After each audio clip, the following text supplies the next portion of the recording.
This is a problem where we have to estimate human mesh from a single image.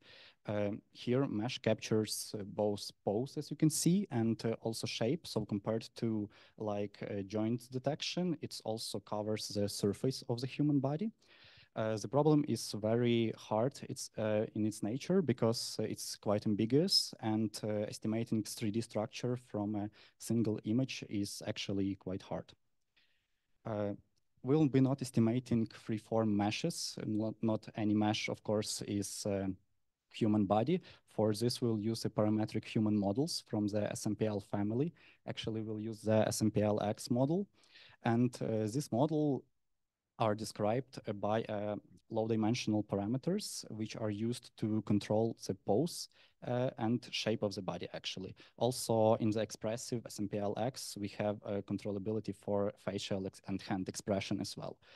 The model is pretty simple, and it's good to work with because it decomposes the main inputs, basically shape and pose, and decodes it into low-dimensional vectors. So it's a 10-dimensional vector for the shape, which are just coefficients in the PCA space of shape of human bodies. And we have rotations, which are like relative rotations of joints from in the parent kinematic tree. Why is this actually an important problem? There are many applications where human mesh is needed. The most common, I guess, would be virtual try-on, sports analytic, driver monitoring, for example, and basically any task where contact modeling for human is needed. So where simply estimating 3D pose, the skeleton, is not enough. What are the challenges actually of doing this task?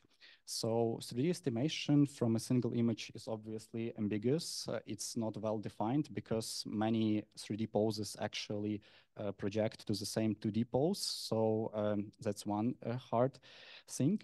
And actually methods that try to do pose estimation through regression, they require very large amounts of data, which should be very diverse in its nature, as we'll see later. But on the other hand, obtaining ground truth information for such task is impossible, not impossible, but very hard. This is because labeling 3D structure on 2D image is a very hard problem for the annotator in its nature. So this leads us to the process that 3D labels gathering is much harder than 2D labels, and it involves very high level of inaccuracies. So what we actually propose here is a brief overview. We want to boost the task of 3D human mesh estimation with the synthetic data. We observe that synthetic data can boost a lots of tasks, like, for example, optical flow, where 3D synthetic data gives great results. And also we observe that recently diffusion models allowed high fidelity generations of humans.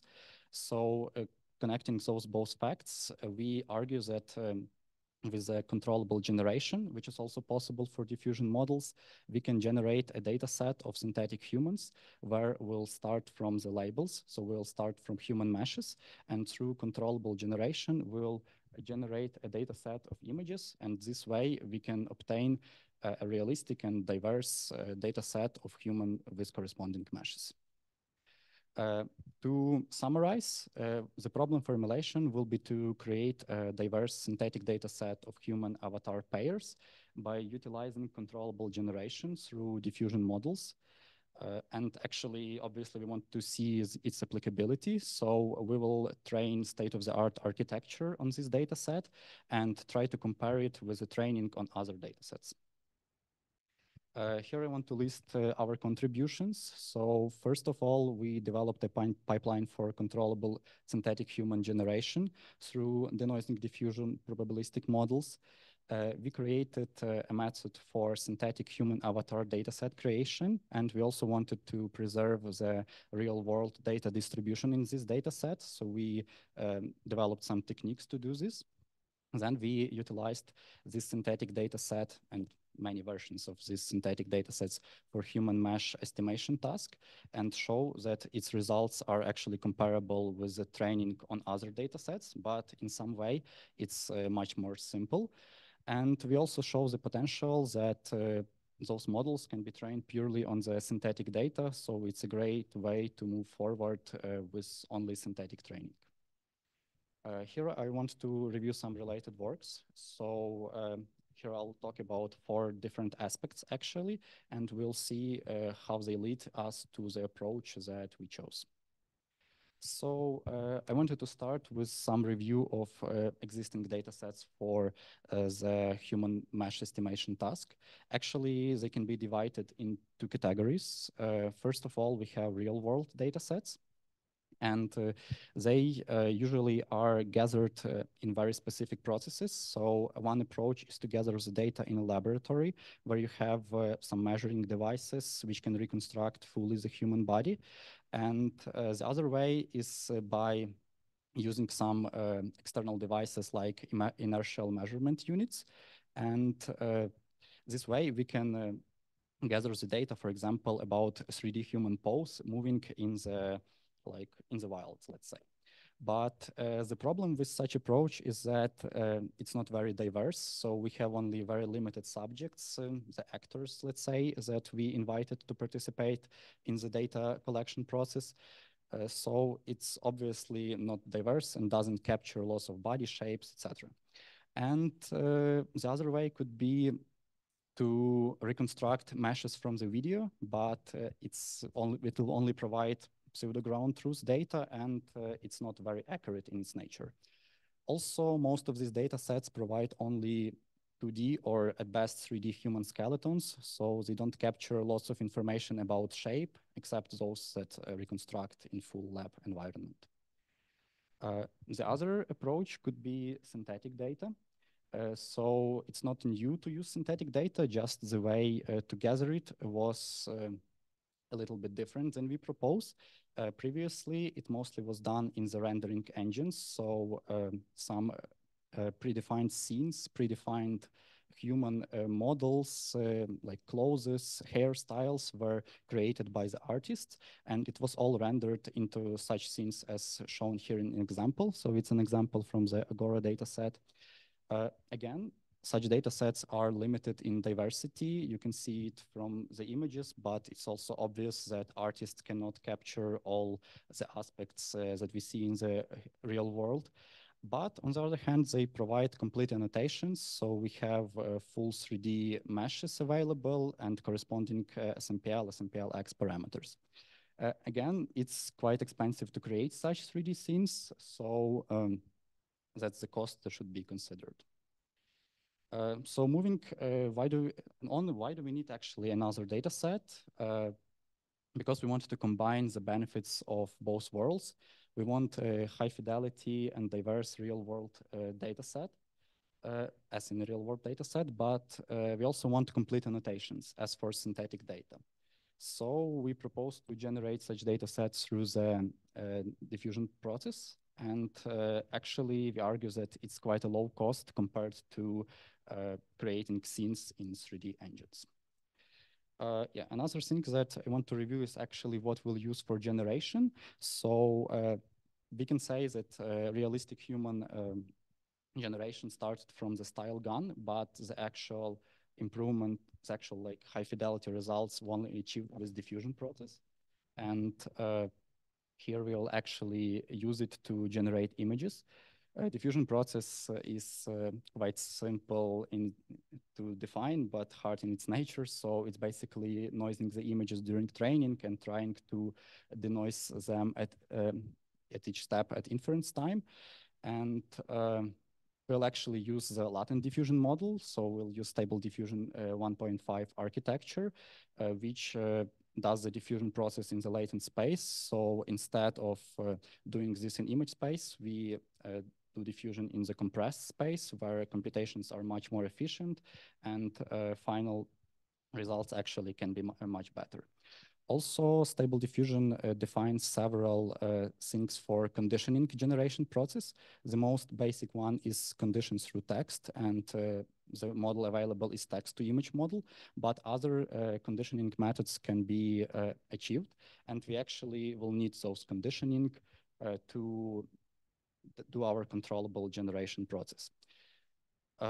We considered actually several controllability approaches for diffusion process. One of them is like through cross-attention, the same as it's done for text.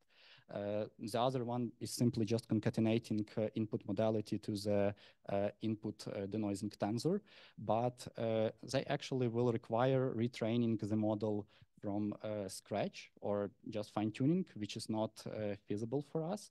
So we decided to move on with the adapter-based method, ControlNet. It's a pretty also straightforward method where we copy the encoder of the denoising UNet and train only this copy while the other aspects, while the other part of diffusion model is frozen. What is great about ControlNet, it's actually that it can produce spatially aligned control, and it's because of the way it merges features from conditioning to the main branch of the model. There are like added point-wise, so in the result, we obtain generations which are spatially aligned with the input condition. And it's contrary to the IP adapter, for example, or generations through cross-attention, where generation results may not be aligned with the condition. Also, it requires much less computational resources than training the model from scratch, obviously, and it doesn't require ground truth condition labels. So in practice, it works well with predictions from existing estimators. And here is just like a simple example from OpenPose, where we gather a large data set of unlabeled images. We label them with existing state-of-the-art estimator, and we train ControlNet on such pairs. So at the inference time, we can input this condition and obtain the output image as it's in here. It works pretty simple and pretty good, but actually works pretty good only for 2D conditions, and we'll see why it doesn't work for 3D next. Another two things I want to consider is architecture of state-of-the-art avatar estimator model. We'll use it actually for two things. The existing checkpoint we'll use for label gathering, and it will be used for creation of labels for our data set. And we also use this architecture to retrain it fully on our synthetic data and compare with existing state-of-the-art. Architecture is very simple in its nature. We just have a visual transformer as a backbone in different sizes, so S, L, and H. And we predict directly the parameters of the SMPL X avatar seen on the image, as well as like joints, 3D joints, and etc. What's interesting about Simpler is that it actually gathers the training data available from all the resources that we could find, and it gathers 4.5 million images from 32 data sets. From one way, it's very nice that they did this work, and we have kind of now a foundational model for human mesh estimation. But from the other point of view, it's very complex training process where we have to merge somehow 32 data sets, balance them, and also not all data sets have ground truth meshes. So for some, we only can compute losses based on joints. For some, we have full parameters. So it complicates the training a lot. And we'll see that synthetic data actually provides full annotations, one single data set, so we don't have to worry about this complicated training. And another aspect which will be used is dense pose. So dense pose is actually a related concept to SMPL avatars, but it's a 2.5 dimensional, as I call it, representation, where we try to define a mapping from images of human to the template mesh. And this template mesh, in our case, is SMPL avatar. Our task is actually to segment images of human into different body parts. So we want to segment, for example, head, torso, arms, etc. And then for each pixel of the human body, we want to find the mapping from this pixel to the location on the template mesh. As you can imagine, this can be used later to actually estimate the mesh from the human, but it's not obvious process. Dense pose defines for each body part such UV unwrap, where we can and we predict actually with the model those UV coordinates for each body part. So we have this basis model, dense pose RCNN, based on mask RCNN architecture, quite old, but works pretty well, and it can predict for the human those segmentation to different body parts, and then for each body part, it separately predicts this UV map, which defines the correspondence to the template mesh. Yes, actually, we'll see that we will not use these UV coordinates. They are quite inaccurate, but this part index is quite well segmented, so we'll be using it in our work. Okay, let's move on finally to the method. First of all, I wanted to explain how we did the controllable human generation pipeline, and with this, we can move on to the dataset creation. So we actually started pretty simple. We wanted to repeat this pipeline with OpenPose, do the same thing, take the avatars, avatar estimator, label the avatars on large data set of images, and just train control net on such image pairs. First of all, we have to render this avatar somehow, because ControlNet actually uses 2D maps, and we decided to color code it with different colors assigned for different vertices and changing continuously over the surface of the avatar. But we actually observed one interesting thing, that predictions of avatars are usually misaligned with input images, and it's because it's simply a task or whatever is estimation of 3D structure, so it captures more 3D details instead of aligning it well with the human image. And it leads to some bad consequences, is that when we train on such image pairs as here, and then we try to use such a render of avatar as condition to the generation process, we obtain also images that are misaligned. So kind of like garbage in, garbage out, where training data was misaligned, and now we have misaligned generations. So we actually decided to do a little bit different approach, and we wanted to utilize the connection between dense pose and SMPL avatars. And as I mentioned previously, dense pose is the mapping from the human image to the avatar. So actually, we have a reverse mapping also well defined. We know for each point on the avatar, we know how it corresponds to the dense pose representation. So we can extract from the avatar its part segmentation, and we can extract from the dense pose from the avatar UV coordinates, which will not be used. So we only work with part indices. So now what we decide to do is actually to train the control net on the dense pose, on dense pose part index in particular, and we want on such pairs as here, and we can use dense pose or CNN to extract those predictions. They are quite accurate, as you can see from this alignment, because basically it's just segmentation. And now when we want to generate images from the ground truth avatars, we can take those avatars, render them to the dense pose, and use our already trained control net on the dense pose to make the generations. In this way, we can kind of, with this intermediate representation, we can solve the alignment issue. So basically here it's shown, we have input images for control net training. We label them with estimate dense pose. And then at inference time, we use our SMPL avatar estimator, which produces such avatars, renders them to the dense pose, and use them for generation. And as you can see, the generations are now quite well aligned with the avatars, and we also have ground truth parameters of avatar for them. So with this in mind, we can now start the label generation process, and we actually want to start from the labels and generate corresponding images. We need to generate labels from the real world distribution of poses and shapes. So, but estimating such distribution can be problematic. So we decide actually to gather it from the real world data with existing state-of-the-art model. And we also want to solve some biases of such methods as shape estimation or extreme poses. Actually, extreme poses will live for the future.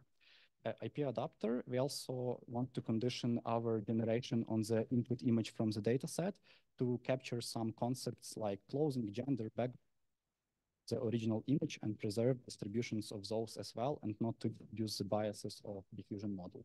The overall pipeline looks kind of like this. We start with the label sampling, estimate avatar, and here are actually our labels for training, and we obtain through controllable generation the final outputs through conditional generation.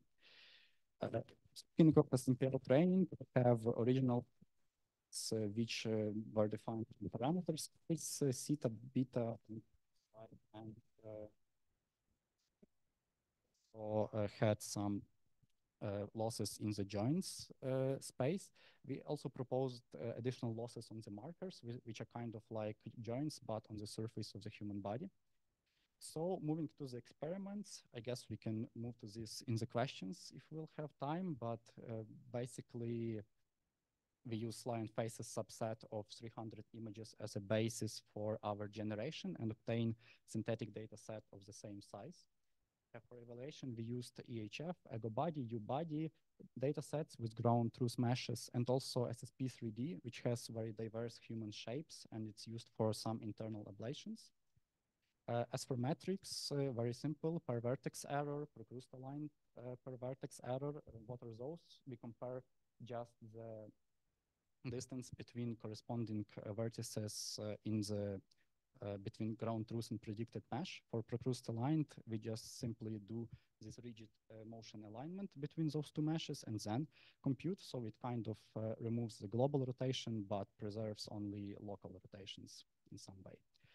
Also for shape, we sometimes discard pose information and only compare in the meshes between their shapes. So we calculate per vertex error between shapes.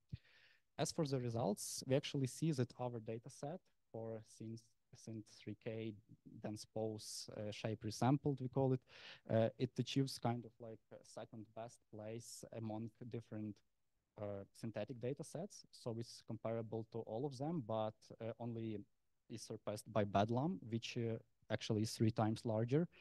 And we also show some ablations that our dense pose representations, of course, is much better than using color-coded representation for training. And some ablations on using markers and shape resampling. It also shows that it has quite good boost and also, of course, boost on the shape metrics for SSP3D dataset. As to compare for the results, we also compared with state-of-the-art Simpler X trained on 32 datasets. We have quite a large gap yet with this model, but it also can be explained that EgoBody and UBody training datasets are in the training of Simpler, and validations are quite similar to those one. Here are some qualitative results. As you can see, it produces reasonable meshes similar to the original model. And to the conclusions, so we proposed this generation pipeline for controllable generation, created synthetic data sets of medium size, let's call it, trained state-of-the-art architecture on this data set, and showed that it can achieve results comparable to the existing synthetic data. For the future work, we want to scale this data set. So next milestones can be like 4.5 million data points, which is similar to the number of data points for simpler training, or even up to 30 million, which is the size of Lion Faces. Use a better architecture for generations, so with better fidelity. Maybe resample pose distribution for more complex poses and make evaluations on these complex poses.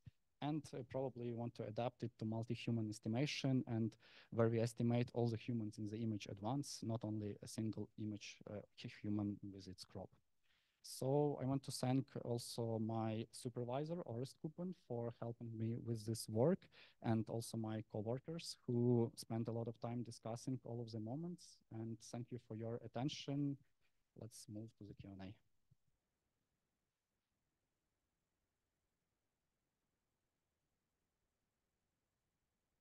Okay, first question is um,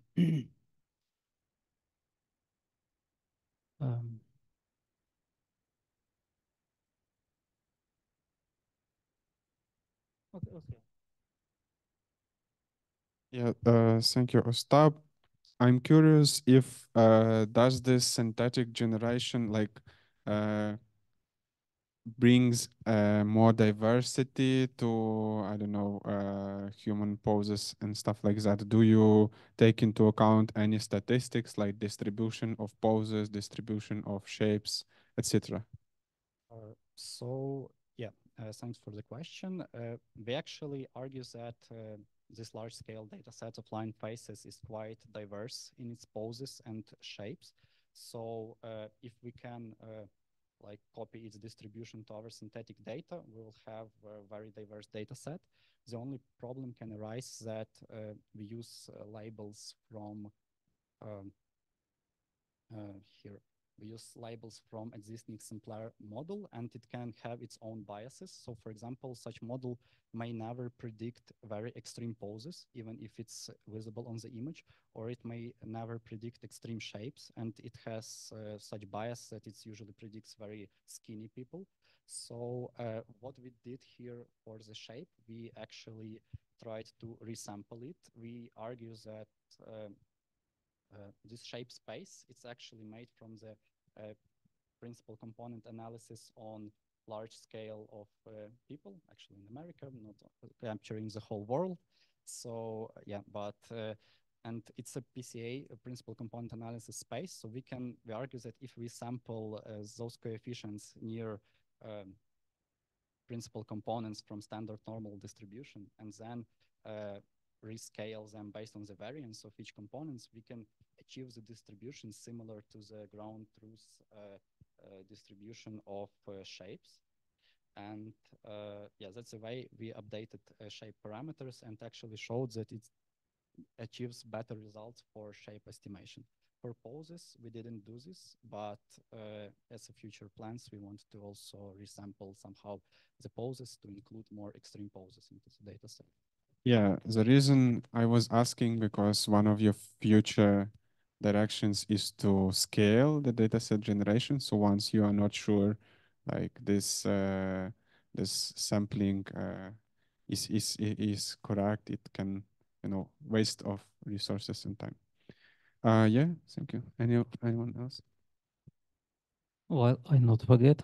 Uh, can you comment on how correct shadows on the image you get? Because on some images we have seen that shadows and like lightning is very strange. And we know that on the generated images, it's like common problem. And the second question is, do you have any issues? Have you checked? Do you have any issues on the like contour of this added humans or avatars? Yeah, thanks for the questions. So I'll start from the second question. Uh, Mostly, we see that the generations are pretty well aligned with the rendering of avatar.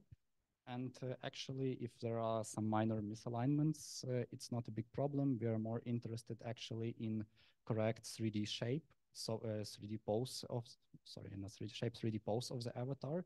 And this alignment was only crucial for the training of control net because of misalignment data, it also captured the pose in a wrong way. You can see it even here. So it had bad rotations of arms, etc. And when we fix the alignment problem, we also fixed in some cases this pose problem with the pose. Can you remind the first question? Oh, about Shadows and yeah, but basically we see that we know that it's a common problem. So one approach is actually to use better generation model as DXL, maybe as D3, which should be released next week. But that's why we actually decided not to evaluate directly the quality of those images. We know that they can look synthetic, and we evaluated the quality of final model trained on such data. And like we don't want to argue that it's the best images in quality possible. We just want to argue that they are useful for training a shape estimation model and can achieve great results with that. Okay, and you missed and say that you can revert to the section of practical generation. I don't remember. Yes, this one. So how it is comparable with maybe other results, or how is it computable, resource consumptive? Yes, so the process is actually quite resource intensive. First, we have to train this control net model, and we used 4 GPUs for this. This was trained for around 2 days on these 4 GPUs, and it's only 30,000 images, but it's enough usually in literature to use 100,000 images. As for generation, that's the most interesting part. We obtain with this deep cache speed up, we obtain the generation speed of around 2 seconds for a single 512 by 512 image. How this can be compared to synthetic data? We found only for one data set, and it was Bedlam. It's actually the one that we couldn't beat. That rendering of a single frame for Bedlam is 0.2 seconds. It can appear that it's like 10 times cheaper to do rendering of Bedlams, but we should actually consider that Bedlam was created by human artists. They designed the scenes manually, and here we can just move to the generations. So if we consider the cost of job of artist, I guess Lion is a better choice. And but yeah, it's actually very hard to estimate how much actually they spent on creating those scenes. One more question, maybe last one from me. Have you tried to check the quality of results, not in like mathematical measurements, but with human who could potentially use these results for their models or in their arts? I don't know, it might be different areas of applications. So we didn't check the model like directly on human evaluation. Sorry, not model, but the results of your model, like resulted images to show to some people and say, how do you think you can you use it? I think not formal checking, okay? You mean Informal. about generation or final avatars estimated? Maybe both.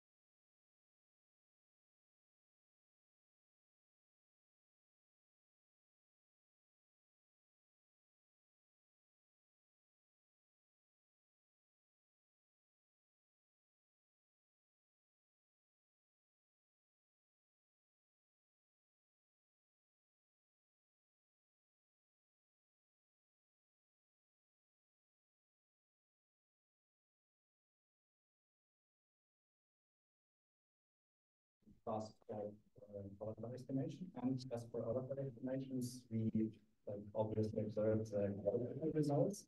And from my experience, I can argue that those metrics, they quite well show the usability of final avatars.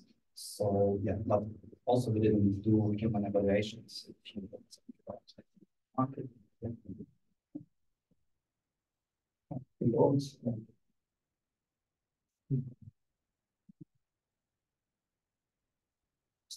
Thank you for the presentation. You mentioned the problem with rendering and that 10 times faster than your approach. Have you considered Gaussian splitting? It's very, very popular for rendering. Thanks for the question. So maybe let me consider, and I can tell you why, because Gaussian splitting is we need like a 3D scene first to fit to this model. So I guess it's not very relevant to what we try to do. And also from the Gaussian plugins, we don't get directly SMPL avatars, so they should be estimated in some way. So yeah, I guess for those two reasons, it's not obvious for me how to apply it for synthetic generation pipeline. Okay, thank you.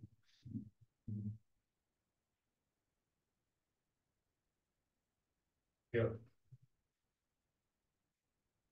Your stuff, it's very interesting work, but still I have, I'm not sure whether I get it properly. So you're talking about these 3D mesh labels, and they see that, so it's not 3D cloud of points, right? It's like, as far as I understand, you label part of the body with different labels.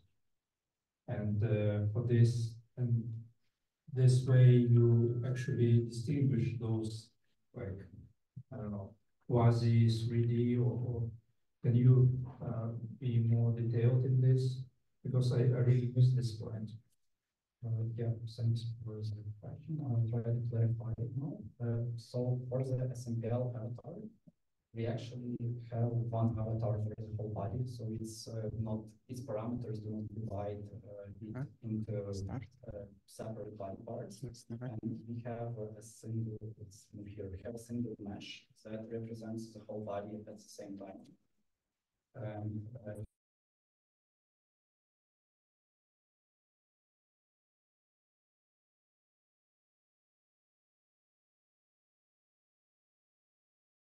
How it can adjust to the shape of humans, so it can increase, for example, hip size, decrease or increase the height, etc. And when we have dense pose, it's a representation that tries to just predict mapping from pixels to this template mesh, and we can predict it on the images directly in kind of a segmentation manner. So we have this dense per pixel prediction. And what is great is that if we have some SMPL avatar, we can render it to the dense pose. So even here we have this avatar, and for each point on this avatar, we can define its dense pose body part index. It can define its UV map. But for the reverse, it's actually hard. So we cannot directly like estimate dense pose as it's here on the images and then convert it to the avatar. It will require some optimization process, and it's like separate research, I would say. So did it make it a bit clearer? A bit clearer, not that far, but okay, it's never mind.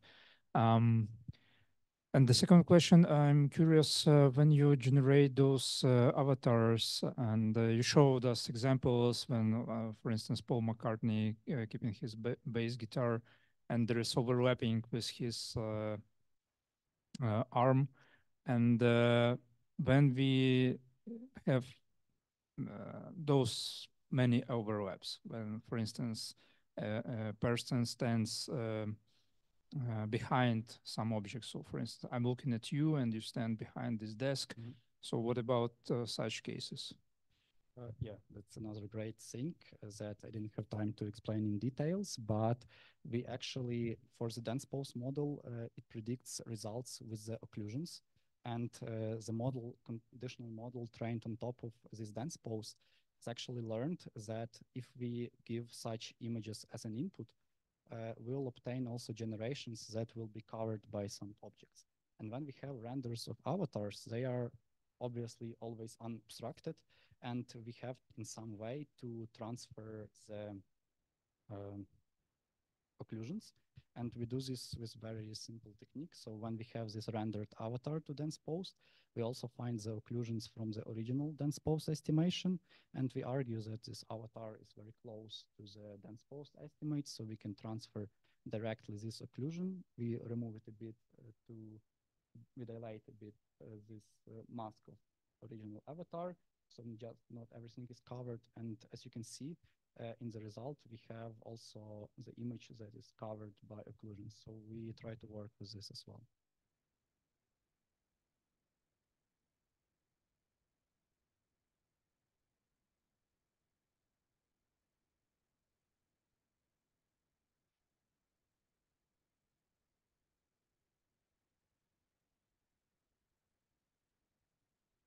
So next presenter will be Diana Kapatsin.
Добре. А в тебе мало заряду?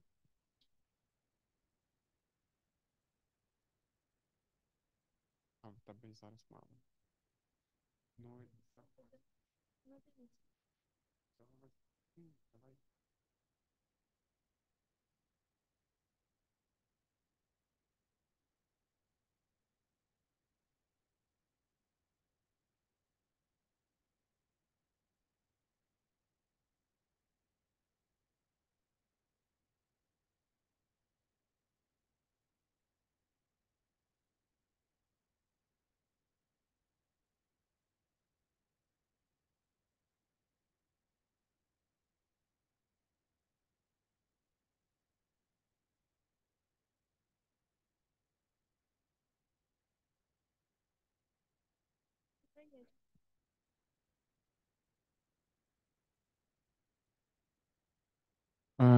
Yes, apologies for some technical issues. Finally, we are ready to proceed. And the next student presenting will be Diana Kapatsin, and she will be presenting her thesis entitled Control Net Scaling Laws that was advised by Dmytro Mishkin. Diana, please. Yes, thank you for introduction. Hello, everyone. And today I'm excited to present our work on ControlNet scaling laws. I'm Diana Kapatsin, the author of the thesis, and I worked closely with my supervisor, Jack Langerman and Dmitro Mishkin, on this project. You can see the agenda on the slide. I will start with introduction and motivation, then go to related work. After it, I'll present research gaps and hypotheses, and finally we will review our dataset and experiments. Training large-scale deep learning models and gathering large-scale datasets is a costly endeavor. For example, Stable Diffusion version 1.5 was trained on 5 billion images, and it utilizes hundreds of A100 GPUs and takes 150K GPU hours. By Google Cloud estimates, it costs approximately $730,000. So conduct several experiments trying different hyperparameters to test which one lead to better performance can cost $1 million for such models. Before the project initiation, the questions about cost estimations arise. How much data do we need to achieve the desired performance, or which performance of the model we can achieve with a fixed budget for data labeling? For example, to label 60,000 images for image classification task on Amazon costs $8,000, whereas tasks such as object detection or image segmentation require even higher labeling expenses. So the ability to estimate required resources like compute and dataset size to achieve a given level of performance helps minimize the risks in such a process. This implies that project managers and developers would have a performance and cost estimate prior to project initiation rather than conducting experiments blindly. And here is a tweet from Thomas Wall, co-founder of Hugging Face, which shows the community's interest in scaling laws for diffusion models. The term scaling laws describes the functional relations between the characteristics of the deep learning model quality, like loss or performance metrics, and hyperparameters such as dataset size, model size, or amount of compute. Such experiments started way before the deep learning era, focusing on the popular machine learning models of that time. The empirical research on the impact of deep learning model size on performance gained a focus a few years ago. One of the most influential works in scaling laws is Scaling Laws for Neural Language Models by Kaplan and others. They found power law scaling for the transformer language models using the cross-entropy loss, which you can see on the left figure on the slide. Also, a power law scaling was developed for vision transformers by Jay and others, which is shown in the right figure. The figures represent that the loss values received during experiments marked as points closely match the values derived from the provided formula. These are illustrated as dashed lines in the chart. Application of scaling laws is common in the training of large language models like GPT-3 and 4. Scaling laws are also studied in computer vision, focusing mainly on discriminative models. There is less research on scaling laws for generative models in computer vision, such as GANs and diffusion models. To the best of our knowledge, the exploration of scaling laws for generative and, in particular, diffusion models is limited and concentrated mostly on the size of the model. But there are several novel research papers exploring scaling of diffusion that were published a few months ago. So let's go on to the overview, the domain of the model we intend to develop scaling laws for. We begin by discussing diffusion models broadly, then narrow down to the conditional diffusion, and finally go to spatial conditional diffusion, for which ControlNet belongs to. In recent years, diffusion models have attracted increasing attention. In industry, text-to-image generative models such as Stable Diffusion, Midjourney, DALL-E have gained popularity and wide use. Similarly, the research community has shown a significant interest in diffusion models. It is evidenced by the rapid increase in the percentage of papers related to diffusion accepted at the CVPR conference over the past 2 years. Let's take a look at training pipeline of diffusion models. It consists of two main processes, forward and reverse. During the forward process, noise is gradually added to the original data until it becomes a simple distribution such as Gaussian or uniform. During the reverse process, the neural network predicts the noise added during the forward process. the predicted noise subtracting from the input noisy image, and we get the denoised version of the image. This process is done iteratively, and after n iterations, we get cool image. Models having just a noise image as input are called unconditional diffusion models. The conditional diffusion models allow more control of the output by adding extra condition like text, image, or scalar to the generation process. Let's see example on the slide. The stable diffusion model incorporates both the noise image and the text prompt, such as cute corgi puppy in our case, during the image generation process. In contrast, the control net not only uses the prompt, but also takes into account a spatial condition, specifically the canny edges of the target corgi image.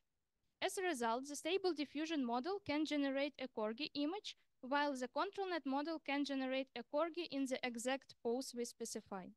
I'm referring to the stable diffusion as an example of a text-to-image diffusion model because we will specifically use it in our experiments. So ControlNet is a neural network structure to add image-based spatial conditions to the diffusion models.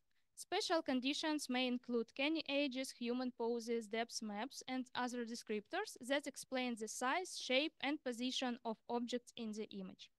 One of the reviewers' questions about our work was why we did specifically choose ControlNet among all methods that offer more control over text-to-image diffusion models.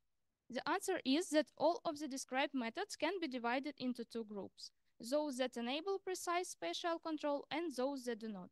We focused our research on methods that do, choosing from three options: ControlNet, T2I adapter, and GlitchGen. ControlNet is much widely used in research and industry, which is evidenced by the number of citations and GitHub stars. Now, when we have explored more about ControlNet, let's move on to the identified research gaps. Scaling laws for conditional generative models are basically non-existent. The authors of the ControlNet provided only a qualitative evaluation of the model scaling with just a single image in their paper. We aim to fill the gap with the results for quantitative evaluation of ControlNet. Upon reviewing the literature, we identified additional research gaps, specifically the selection of metrics to formulate scaling laws for ControlNet. The first evident option is to use ControlNet loss function. On the positive side, the training loss shows a slow decreasing trend during training, which one can see after smoothing it in the bottom chart on the slide. Another signal which one can get from the ControlNet loss is when severe overfitting starts to occur. We provide more details about it in our experiment section. On the negative side, the ControlNet neither provides a signal about the quality of the generated image, nor it tells much about how the generated image is following the task-specific condition, which is also called control signal. The second option is to use traditional image quality metrics like PCNR, SSIM, FIT, or perceptual loss. They can be more informative for us, but similarly to ControlNet loss, don't measure correspondence of the generated image to control signal. So we propose the first hypothesis that sounds like: the conditional image generation is of good quality and aligns with the control signal when the estimated contours on the generated image are the same as the control signal itself. Such alignment can be estimated with task-specific metrics and off-the-shelf models. The second hypothesis is: training the control net on a larger dataset size is expected to result in an improvement in the quality of the generated images. The third, there exist simple functional relationships between the size of the dataset and the performance metrics. And the last, scaling laws are consistent across different types of control signals, such as canny edges and depth maps. One more question from the reviewer was: are the two variants of ControlNet signals sufficient to prove our fourth hypothesis? Overall, we have trained 18 models, 9 for each control signal, which required 54 GPU days. Due to time and computational constraints, we focused only on 2 variations of control signal. However, comparing scaling laws for more than 2 would be an interesting direction for future work. Now, move on to reviewing the large-scale dataset. Our large-scale dataset is a filtered subsample from Leon 5 billion dataset. Leon 5 billion was one of the largest publicity available datasets at the time starting doing this work, October 2023. We downloaded the dataset but couldn't just start working with it. The reason is that the dataset online access has been revoked after December 2023 when David Tail published a report revealing that the original dataset URLs contained images of child sexual abuse material. For the safety reason, the report doesn't tell which URLs are those. After considering different options and a consultation with a lawyer, we decide to perform an automatic filtering of the dataset, namely removing all images with people from the dataset to be on the safe side. We decided to apply a popular and near the state-of-the-art object detection model known as the detection transformer. It helps us to find images in the dataset that contain at least one person. Considering our available resources, we estimated the number of images we could download and use for training purposes to be around 160 million. This subset was randomly selected from Leon. Overall, 35 million images containing people were filtered out and 53 million images weren't downloaded due to errors related to URLs being obsolete. So in total, we have a dataset comprising 72 million images, which include images with labels other than person and images with no detected labels. There is presented the distribution of image sizes in the dataset that we are planning to use for the ControlNet training. Approximately 90% of the images have widths and heights ranging from 128 to 512 pixels. At the time of the submission, we did experiments using maximum 1 million images, as the training of ControlNet takes a lot of GPU hours, as we mentioned earlier. But we plan to continue training the models. The distribution of image sizes for 1 million dataset is the same as for 72 million dataset. We also created test set containing 1,000 images. There are 89 our personal images that have never been on the internet, ensuring they are entirely absent from the Stable Diffusion training data. The remaining 911 images are from Leon dataset, filtered using the same approach as the training data. Captions for the test images were generated with BLIP2 model. Before presenting the results related to our hypothesis, let me explain the metrics we used. For evaluating ControlNet with any condition, we took metrics initially used for edge detection tasks. The metrics are the average precision and optimal dataset scale. They are calculated between the control signal and any edge of the predicted image, where 1 is edge and 0 is background. Here is an example of edge detection metrics calculated for different, similar, and identical edges. Additionally, we consider a variant employing blurred predicted edges in the metric computation to avoid penalization in metric assessment due to slight shifts in edge positions. The key points to note here are that the average precision and ODS achieve their best theoretical values for identical edges, while blurred metrics do not. Also, the metrics for visually similar edges are quite low compared to the best theoretical values. Next, consider the metrics we used to validate ControlNet with depth condition. We were using a total of 9 metrics, but choose 2 main ones, RMSE log and threshold accuracy first. I'll explain this decision a bit later. There are S-scale variant metrics like absolute relative error, square root error, S-scale invariant, like RMSE log, absolute log, and scale invariant log errors. The threshold accuracy represents the percentage of pixels where the relative difference between the target and predicted pixels falls within the scale factor. The scale factor determines how close the estimated depth needs to be to the ground truth depth for it to be considered accurate. Here is an example of depth metrics calculated for different, similar, and identical depth maps. The key points to note are that all metrics achieve their best theoretical values for identical maps, where the threshold accuracy the best value is 1, and for other metrics is 0. Also, all metrics have notably different scales. And finally, let's move on to the main results of our experiments. Based on the metrics specific to the Kenny and depth conditions, we fitted a parametric formula and established scaling laws. We developed equations for both logarithmic and linear scales of dataset sizes. In the case of the Kenny condition, the left charts with average precision metric. The empirical and fitted values alignment appear quite close, whereas for depth they are not as closely aligned. One possible explanation for this dispersity could be the unexpected values observed with 500K dataset size. Additionally, the experimental and regression lines for RMSE log and A1 matrix resembles each other if one of them will be flipped. However, it might be that different parameterization of the scaling law compared to the commonly used ones would be more suitable. There are presented images for visual comparison of the difference in quality of the generated images for the control nets trained with different dataset sizes. We can see the significant difference in images quality between small datasets and slightly difference between images quality for datasets like 1 million and 250K. It is important to note that the visual difference matches the difference indicated by the metric we used.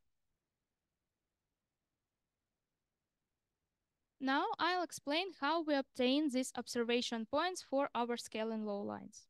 We conducted experiments varying the sizes of the training datasets. The experimental datasets included 9 subsets, the sizes of which you can see as x-axis in the charts, with each smaller subset completely included within the larger sets. For plotting our scaling law lines, we selected the best task-specific metrics achieved by the model throughout training. Additionally, we visualize the relationship between validation losses at the selected checkpoints for comparison purposes. The average precision is monotonically increasing across all dataset sizes, whereas the validation loss shows instability, posing challenges for formulated scaling laws based on it. We use the same dataset sizes and strategy of selecting metrics for estimated scaling laws for depth condition. We took 2 depth metrics, RMSE log, for which lower is better, and threshold accuracy 1, where higher is better. The situation with validation loss resembles control net with Kenny conditions, but the task-specific metrics do not exhibit a fully monotonically increasing trend. There are results that confirm our hypothesis about the feasibility of using task-specific metrics.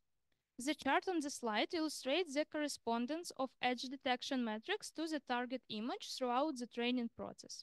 All metrics clearly display a sudden convergence phenomenon described in the ControlNet paper when the model suddenly starts to follow the control signal, after a certain step. Furthermore, the average precision and ODS metrics demonstrate a noticeably upward trend following the sudden convergence, indicating an improvement in the quality of the predicted images. In contrast, the trends in average precision and ODS blur metrics are less distinct. Metrics for blurred conditioned images show lower values for alignment between targets and predictions than non-blurred metrics.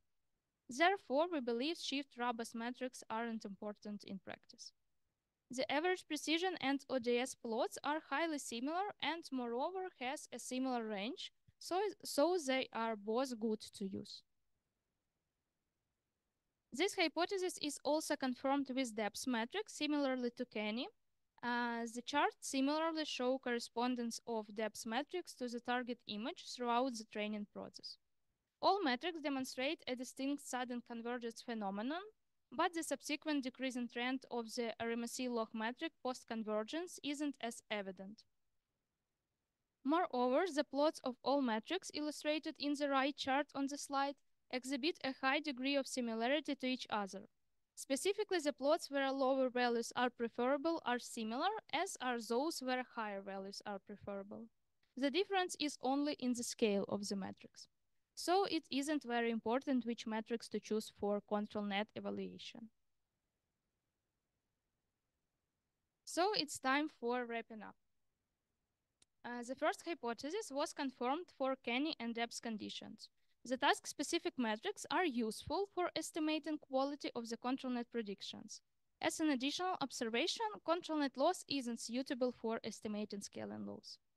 The second hypothesis was confirmed for Kenny and Debs conditions. As dataset size increases, there is a noticeable improvement in the quality of the generated images and task-specific metrics. The third hypothesis was confirmed by fitting formulas using task-specific metrics obtained from experiments with varying dataset sizes. We recommended 250K as a dataset size sweet spot between resulting generated image quality and the effort of gathering the dataset.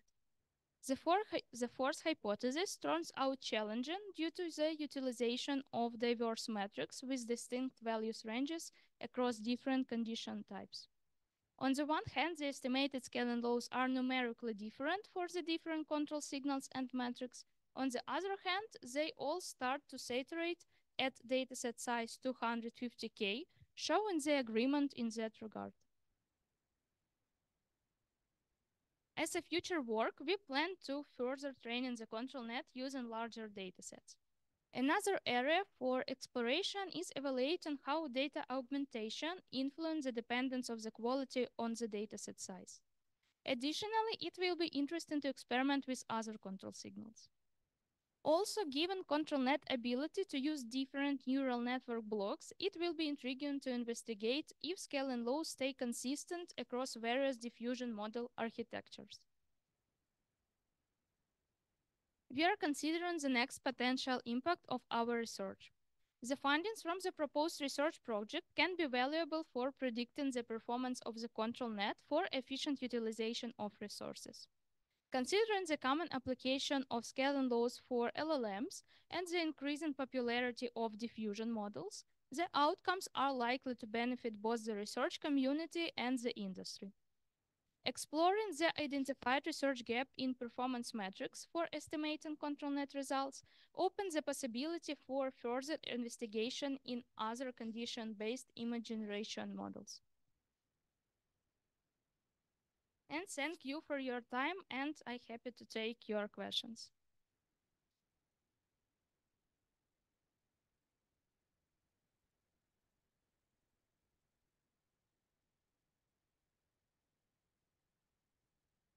Thank you, Diana.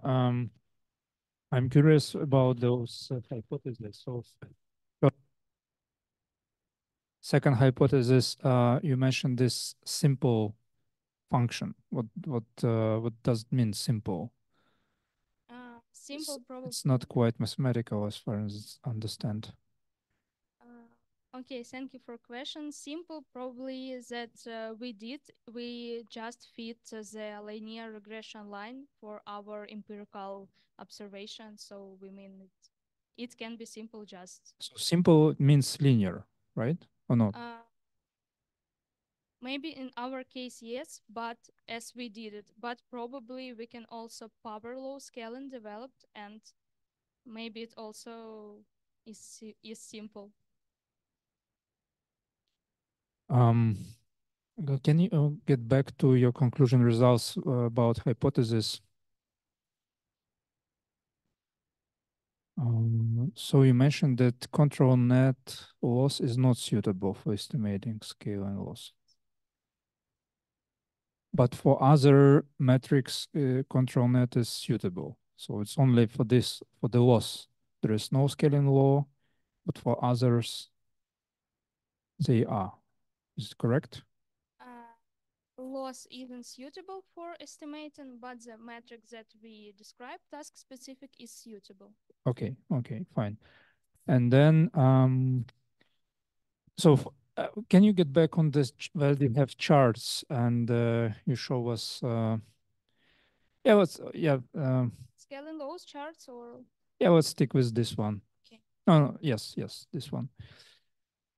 So just to clarify the whole process of running those tests, if I want to evaluate whether the the function is actually like some kind of function, then I need to have those measurements. And as far as I understand, those dots actually the moments when you measure. So you train. So for instance, you have this data set size, you train uh, for some time, and then you estimate precision. Is it correct? And then you have like how many 9 points. Yes, it's 1 point for one training using this data set size. So in terms of running experiments, you start running for the data size 1K and then stop, and then continue with 5K from the scratch. Is it correct? And you're running Yes, like multiple times. yes, for every data set size, it is separate control net. Okay, and so I'm curious about the resources and time spent for this experiment, because it seems like a huge amount of time you need to run those experiments. Am I right? Yes, as I mentioned, for 18 models, it takes 54 GPU days, so it's approximately 3 GPU days for one model. Okay, and so you've been provided with those GPU resources. Yes, Hover in company provided resources for the project. How many GPUs do you have? I have A100 GPU with one A100 GPU with 80 gigabytes. Only one GPU? Exactly, yes, but fortunately and thankfully for Dmitro, my supervisor, we also have additional GPU, so we can, it's a bit faster, but officially, yes, we have A101 GPU. Only one GPU, and you run it for like 50 hours, Days. 50 days. Wow. Uh, yes, it's Excuse me, may I comment about the GPU? A100 is not just one GPU. Like, I mean, it is technically one, but it has 80 gigabytes of memory, and it's like super expensive, and it's like equivalent to having like 8 L4s or like more or like of this. It was like the best we can get at the moment. Yeah, I see, Dmitro. Thank you. I was just amazed that probably it's uh, first master thesis that spent like 50 days running experiments in my memory. Hi, Diana. Thank you for the presentation. I'd like to ask you if you please elaborate a little bit on the saturation stuff, your hypothesis number 3, and the validation. Judge, please go to your conclusions. You mentioned that your processes, your models begin to saturate at about 250K size of the data sets. Yes. Now, to have proof for this saturation, wouldn't it be the case that it seems to be saturated at 250K, but if you go further, the saturation will be broken? Did you analyze this perspective, or you did that not? Yes, it's a good point. Thank you for the question. Probably yes. Probably it can saturate for further training. And I think that we can see it when we continue to train using this training data set that we already prepared, and see how the line will be.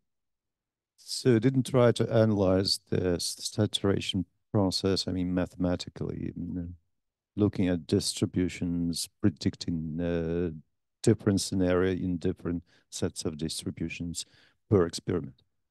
Not yet. Okay, thank you.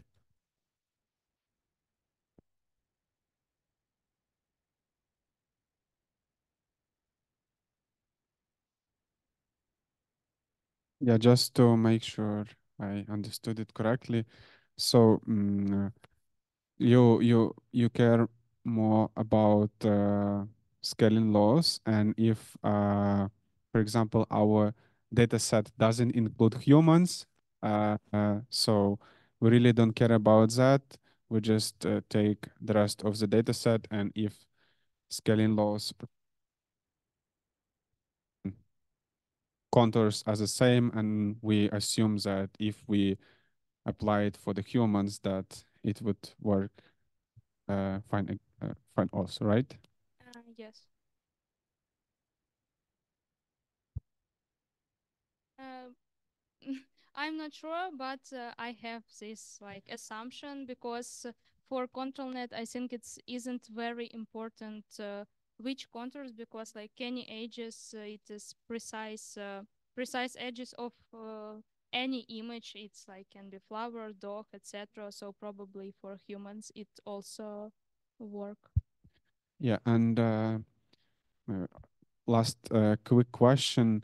For example, as far as I understand, you run one experiment once, but maybe you small experiments you run multiple times so that you can see that those numbers always coincide. And then you, for example, when you train on a small subset of data set once, and then you use different random, different like seeding, and you get the same results. And I mean, what is the deviation of these reported numbers? Is there any deviation? Yes, it's a good point, and we didn't test it, but we did kind of these experiments for our small scale data sets, which we described in the thesis, but not in the presentation. And we tried to run several experiments with absolutely the same hyperparameters, and try to make it as represented as possible. But even if to run control net with the same hyperparameters, it can be some small but some deviation. So probably if we change the seed, it can be yes, it can be else. But I think that this um, general metric trend, like the sudden convergence, etc., still the same, but with different ranges.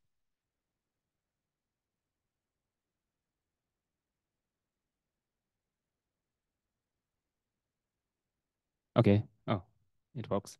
Thank you for your presentation. I have like a bunch of questions and clarifications. Can you please go to the section to the slide where you described your test set?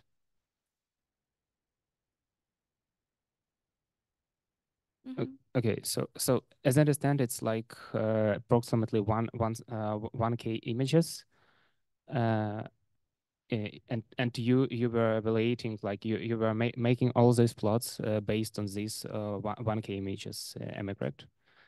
Yeah, I think like one question that it might be as a test set not pretty big. Like following the previous questions, there might be deviations not only if you just change the seed for training, but if you just like take different subsets of the data sets for smaller data sets, because you might have like better intersection in terms of like edges and so on. So yeah, have you explored this in some way, or you just take some one split? Was it like somehow balanced? Thank you for question. No, we didn't test with bigger test set because surprisingly for me, even the validation of all these control net models required some optimization to be faster because it takes also like probably 2 hours for one control net to validate it on all steps on that bitrain. So it's our test set for the time of submission, but probably further, yes, it will be interesting to test with a bigger test set and probably analyze it more, which exactly images are there, and maybe more personal images, or maybe analyze these layer images. And regarding when you take like subsets 5K of for training data, did you just pick some random subsets, or it was like somehow stratified in order to have like some I don't know, uniform distribution of some like classes or something like that? I think it's like randomly. So we have 1 million data set, and the first K of the data set, it will be 1K data set, and then like the first 5K, it was a 5K, etc. So each smaller subsample is like part of the bigger, but we didn't see like distribution of images or etc. Okay, I see. Okay, and regarding the next questions, yeah, you have mentioned that there are like two types of metrics that are used for evaluation, like the metrics that cover the overall image quality, like French inception distance, for example, and the metrics that cover how your model like reproduce the condition that you have used. But have you measured also these metrics that evaluate image quality overall? Because it seems that if you focus only on the metrics that cover condition following, you may just overfit to them, and you may and the metrics that cover overall image quality may degrade at some point.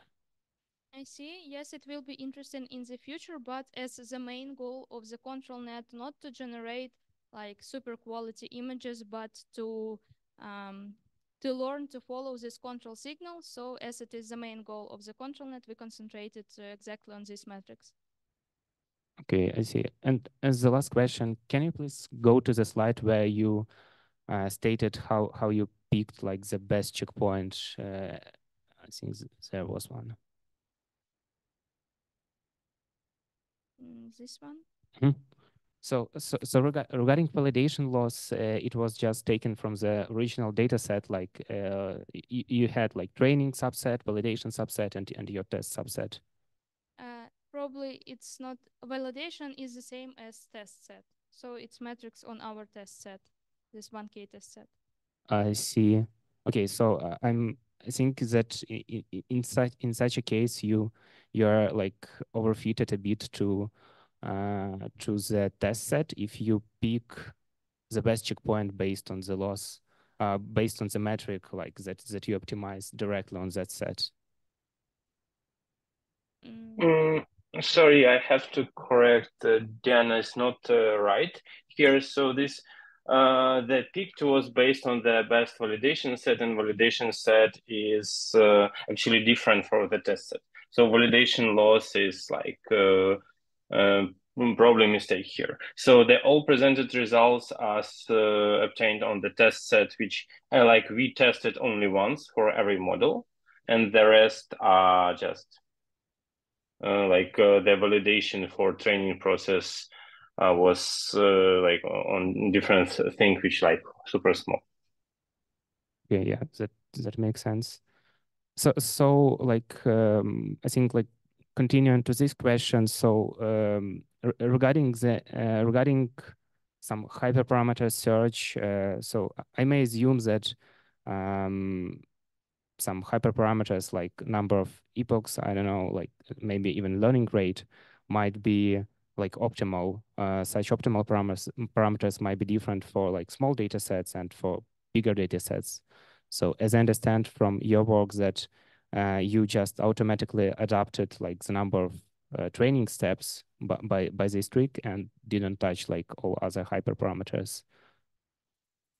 Oh, we used optimal like hyperparameters like batch size, etc. for our GPU, and overall we use 512 batch size. It's batch size with gradient accumulation. But I mean, like it is optimal for in order to utilize your GPU the most efficiently, but maybe like some other hyperparameters like learning rate, they should be tuned in order to optimize like your metrics and obtain like some best results. Yes, we also did it for small scale experiments. We test different learning rates and different learning schedulers. Yes, and we find like best suitable for us on small scale dataset, and then take these parameters for these large scale experiments. Mm-hmm. So like the only difference between like small scale and large scale was the number of like training steps that you used, because they were like picked automatically by the Swift. Probably it's not very clear because I didn't include it in presentation. A small scale, we used like another data set. It was like synthetic data set. I can show consists of like circles, and we like this. Yeah, I mean this small scale data set. And we test hyperparameters exactly on this data set, and like to pre-validate our hypothesis on this before starting this large scale and long training on the dataset. I see. Okay. Yeah, that's an interesting approach. I'm just curious whether you have taken it from from some previous work. Is this approach like consistent? Is like, can you transfer this knowledge from this toy data set to some real life data? Yes, we did. Okay. Okay, thank you. Thank you. Maybe one last follow-up. One, are you going, one, you will, I assume that you will proceed and will try to launch this on a larger data set. Are you also going to perform all the experiments on the same one GPU, or are you going to scale, or for example, distributed training or something like that? Mm, Any ideas, like plans? it depends if the hovering company can provide for us more resources for these experiments. Okay, got you. Thank you so much for the presentation.